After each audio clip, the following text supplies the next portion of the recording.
বুড়ো পথিক। হাতে তার লাঠি, চোখে দূরযাত্রার ছাপ।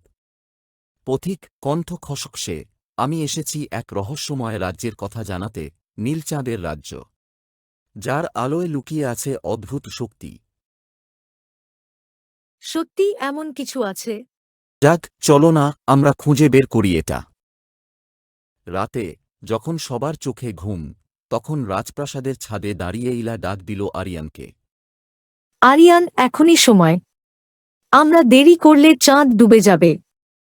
চলো, আমি প্রস্তুত। তারা হাত ধরে বেরিয়ে পড়ল নীলচাঁদের পথে, যেখানে ছায়া আর চুপচাপ পাতাঝরা জঙ্গল অপেক্ষা করছিল। গভীর গুহার ভেতরে হঠাৎই সামনে এলো এক বিশাল ছায়াময় দানব। আরিয়ানের হাতে তলোয়ার কাঁপছে। ইলা, আমি পারব তো? তুমি একা নও আরিয়ান, আমরা একসাথে আছি। ইলার শক্ত কণ্ঠে সাহস পেয়ে আরিয়ান সামনে এগিয়ে যায়।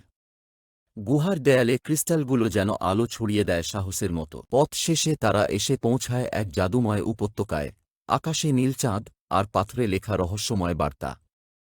এই তো দেখো, এখানে লেখা আছে, আলোকে খুঁজো, আত্মায় রেখো বিশ্বাস। আমরা পেরেছি ইলা, আমরা পেরেছি। তারা ফিরে এলো রাজ্যে, সবাই তাদের অভ্যর্থনা করল